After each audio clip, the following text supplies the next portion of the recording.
Hello बच्चों, आज हम लिख रहे हैं अभ्यास 86 को 70 शब्द प्रति मिनट की गति से। रेडी?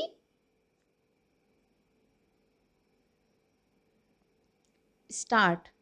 नेताजी श्री सुभाष चंद्र बोस ने आज़ाद हिंद फौज या इंडियन नेशनल आर्मी का निर्माण करके आज़ादी की जो तीव्र लहर लहरा दी है, वह केवल भारतवर्ष के लिए ही नहीं बल्कि संसार की समस्त विजित देशों की प्रजा में नवीनतम स्फूर्ति और जागृति पैदा कर रही है।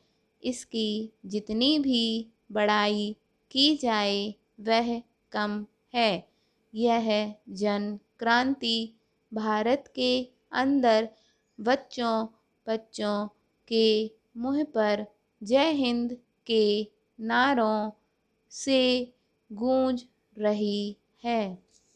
इसके लिए आपने भारतवर्ष के बाहर यानी रूस, जर्मनी, जापान, इटली, चीन, श्याम मलाया और बर्मा के अंदर कुछ चुने हुए देशभक्तों को लेकर सेनाएं भी तैयार की हैं, जिनमें से मुख्यतः नवयुवकों की सेनाओं के नाम सुभाष ब्रिगेड, जवाहर ब्रिगेड तथा नवयुवतियों की सेनाओं के नाम झांसी की रानी रेजिमेंट आदि रखा गया है।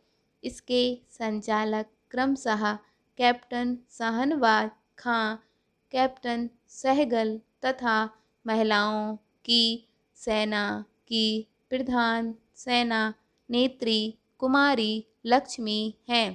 इन सब के कमांडर हमारे पूज्य नेताजी हैं। पैरा। अभी हाल में ब्रिटिश सरकार ने इन लोगों के खिलाफ मुकदमा भी चलाया था, मगर इन लोगों की अटूट देशभक्ति के कारण इन लोगों को बेदाग छोड़ना पड़ा। आज के दिन हमारी अखिल भारतीय कांग्रेस कमेटी भी आज़ाद हिंद फौज को भारतवर्ष के अंदर वही स्थान देना चाहती है जो कि इस समय अंग्रेजी फौज का है। अतः नेताजी का यह सराहनीय कार्य भारतवर्ष तथा संसार के इतिहास में स्वर्ण अक्षरों से लिखा जाएगा। जय हिंद। पैरा। नेताजी श्री सुभाष बोस के संबंध में इधर कुछ समय से अफवाहों और अटकलबाजियों का बाजार इतना गर्म हो उठा है कि शायद ही कोई दिन जाता है जब उनके बारे में कोई नया समाचार प्रकाशित ना होता हो।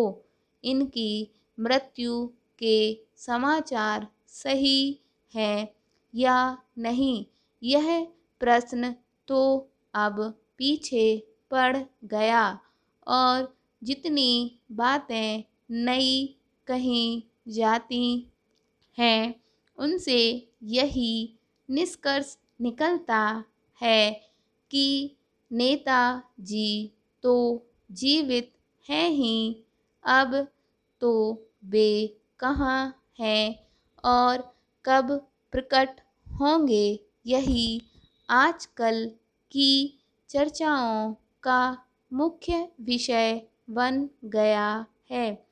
कोई उन्हें अपने देश में ही कोई चीन में और कोई सीमा प्रांत से आगे कबीलों के क्षेत्र में ही बतलाता है।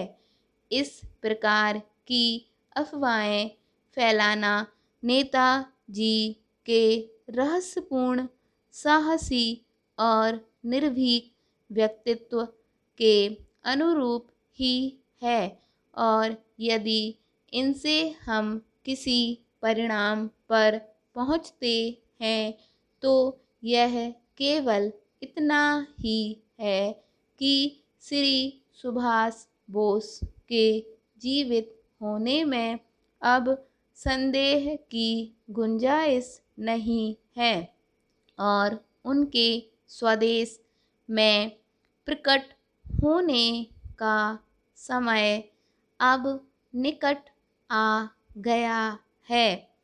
नेताजी का भारत से जाना उतना अलौकिक नहीं रह जाता जितना कि अब उनका प्रत्यक्ष होना रहस्यपूर्ण है। स्टॉप।